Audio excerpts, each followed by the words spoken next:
जैसे यह नरसंहार हुआ है वह वायरल है। ऑल ओवर इंडिया के लोगों ने इस वीडियो को देखा है। ऐसा सिनेमा में ही देखने को मिलता है, वैसा यह नरसंहार हुआ है। दौड़ दौड़ के लोगों को मारा गया है। ऐसा जघन्य हम लोग अब कभी भी वीडियो नहीं देखे थे। यह न्यायालय का काम है, यह जज का काम है कि कैसा साक्ष्य आया, कैसे साक्षी आया और क्या साबित हुआ। यह अभी ट्रायल के दौरान ये बातें आएंगी।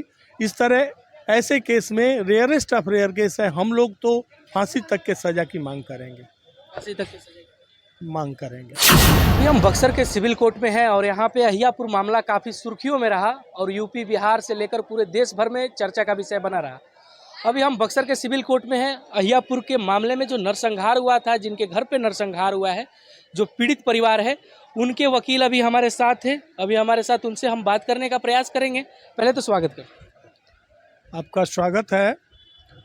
और इस मामले को आपने, क्योंकि अभी तक जितने बाइट लोगों ने लिए थे डिफेंस लॉयर लोगों का ही लिया गया था, और आज आपने कम से कम विक्टिम और उनके अधिवक्ता से इस संबंध में बाइट लेने के लिए आए, इसके लिए धन्यवाद। ये जो मामला है, कुर्की जब्ती हुआ और उसके बाद बहुत सारे लोग ये भी कह रहे हैं कि एफआईआर हुआ है, जो एफआईआर में कोई जान नहीं। अब कहने वाले कुछ भी कहते रहें, बिना लीगल ब्रेन के एड के तत्क्षण ग्रामीण के द्वारा, विक्टिम मृतक के लड़के के द्वारा एफआईआर किया गया, बिना किसी कानूनी दिमाग के मदद के। वह एफआईआर अपने आप में संपूर्ण है। एक और बात है कि जो लोग जो कहें, लेकिन FIR encyclopedia of the case नहीं होता है। एफआईआर एक पेज का होता है और केस डायरी सैकड़ों पेज का, 500 पेज का केस डायरी होता है। तो पूरी कहानी केस डायरी में आती है। इसलिए एफआईआर पूर्ण है और एफआईआर मजबूती के साथ, बिना कानूनी दिमाग की मदद के एफआईआर है।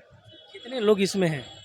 अभी तक इसमें 20 नामजद लोग और 2 अज्ञात लोगों की संलिप्तता हम लोगों को के सामने आ रही है एफआईआर के अनुसार और सूचक पक्ष के कथनानुसार। मुख्य आरोपी क्या नाम?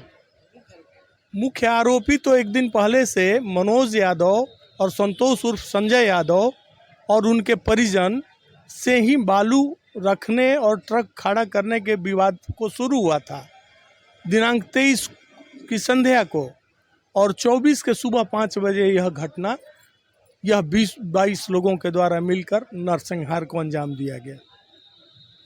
परिवार का न्याय है कि कम से अपराधियों को फांसी। हाँ, पीड़ित परिवार तो चाहेंगे कि अधिकतम सज़ा हो, क्योंकि हत्या में 2 ही सज़ा है, आजीवन कारावास या फांसी। लेकिन यह मुकदमा जो है जघन्यतम में है, रेयरेस्ट ऑफ रेयर में फांसी की सज़ा होती है। यह मुकदमा रेयरेस्ट ऑफ रेयर में आता है। जैसे यह नरसंहार हुआ है वह वायरल है। ऑल ओवर इंडिया के लोगों ने इस वीडियो को देखा है। ऐसा सिनेमा में ही देखने को मिलता है, वैसा यह नरसंहार हुआ है। दौड़ दौड़ के लोगों को मारा गया है। ऐसा जघन्य हम लोग अब कभी भी वीडियो नहीं देखे थे, डायरेक्ट लाइव। वीडियो को एआई बताया। एआई के वहाँ देहाती क्षेत्र में एआई कहने की बात है, एआई लोग कहें, लेकिन साबित करना पड़ेगा कि डॉक्टरेट है, अडल्ट्रेट है या एआई है। यह लाइव चल रहा था, तो क्या लाइव एआई होता है? ये बताया जा रहा है कि जो हथियार का इस्तेमाल किया गया था, वो हथियार कितने हथियार? हथियार 8 से 10 की संख्या में हथियार थे। कितने सर? गोली का भी जो बात हो रहा है, वो कितना गोली? अब वहाँ देखिए, हम लोग आई विटनेस तो होते नहीं हैं, और जिसके घर पर मृतक हैं, जिसके यहाँ हत्या हो रही है, जख्मी किए जा रहे हैं, वह गोली थोड़े गिन पाएगा। जो अगर गोली गिनने की बात कहेगा वह गलत होगी। 3 लोग का जो डेथ हुए हैं, उसके बाद 3 लोग जख्मी भी। हाँ, तीन लोग का डेथ हो गया वहीं स्पॉट पर। चौथे का एक पैर काटना पड़ गया बनारस ट्रामा सेंटर में, और 2 लोग, एक का प्राइवेट पार्ट पर गोली लगी है जो कि ऑपरेट हुआ है, और एक के पैर में छर्रे उर्रे लगे हुए हैं। प्राइवेट पार्ट वाला जो चोट लगा है सर, वो भी बताया जा रहा है कि प्राइवेट पार्ट पे नहीं, कोई कह रहा है कि जंघा पे। जंघा और प्राइवेट पार्ट दोनों पर है, दोनों पर। सर इसमें ये भी देखने को सामने आ रहा है खुलकर कि जिस तरीके से वीडियो में गोली चलाते हुए मुख्य आरोपी, अभी कितने लोग गिरफ्तार हुए? अभी 2 लोग एक दिन सरेंडर किए, 3 लोग एक दिन सरेंडर किए, और एक का एंटिसिपेटरी बेल फाइल हुआ है। आगे क्या अपडेट? आगे देखिए, न्यायालय न्याय करती है, न्यायालय पर हमारे पक्ष को भरोसा है, और जज वकील क्या करते हैं, वकील अपने मुवक्किल के बातों को, कागज़ में उपलब्ध साक्ष्यों को न्यायालय में प्रस्तुत करते हैं। फैसला देना, सज़ा देना, रिहा करना, यह न्यायालय का काम है, यह जज का काम है कि कैसा साक्ष्य आया, कैसे साक्षी आया और क्या साबित हुआ। यह अभी ट्रायल के दौरान ये बातें आएंगी।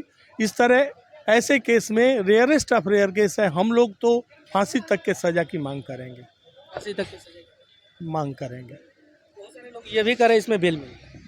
अब बेल देना ना देना, हम लोग अपनी बातें रखते हैं। यह आकलन करना कि बेल हो जाएगा, नहीं, हम कहते हैं कि बेल नहीं होगा, कोई विपक्षी कहे कि बेल हो जाएगा, यह तो न्यायालय का पूर्वानुमान करना हुआ उनके आदेश का कि बेल हो जाएगा।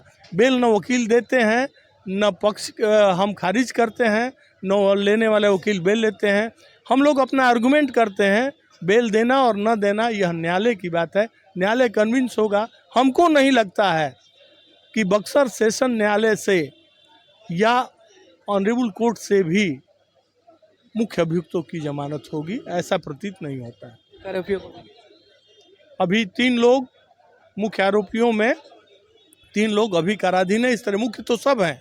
जहां 149 लग गया कि सब लोग एक ही उद्देश्य से सब गोलबंद होके आए हैं, उसमें से जिसने मारा है, जिसने नहीं मारा है, सभी की मंशा एक है, इसलिए सभी दोषी हैं। स्पीडी ट्रायल का बात हो, स्पीडी ट्रायल का आश्वासन पुलिस प्रशासन द्वारा दिया जा रहा है। उन लोग जो मुख्य आरोपी को पकड़ा गया है यहाँ से, जो सरेंडर किए थे यहाँ पे, उन लोग अभी पुलिस कस्टडी में। पुलिस रिमांड पर लेने का प्रेयर की थी, इस बारे में न्यायालय के अभिलेख देखने पर पता चलेगा। क्या परिचय? शशिकांत उपाध्याय, अधिवक्ता, जिला न्यायालय बक्सर। अभी हमारे साथ शशिकांत उपाध्याय थे और बक्सर व्यवहार न्यायालय में चयनित है, और यहाँ पर अभी सर के टेबल नंबर पे हैं। और यहाँ से हम आपको बताते चले कि जो यहाँ अहियापुर मामला जो था वो काफ़ी सुर्खियों का विषय बना हुआ था। उस मामले को लेकर अभी हम पक्ष और विपक्ष से दोनों से जानने का प्रयास किए, और इसमें आगे खुलकर रिजल्ट क्या सामने आता है यह भी हम आप लोगों को दिखाएंगे और दिखाने का प्रयास करेंगे। तब तक के लिए इतना ही, बने रहिए हमारे साथ, देख रहे थे जनता सिटी न्यूज़। धन्यवाद।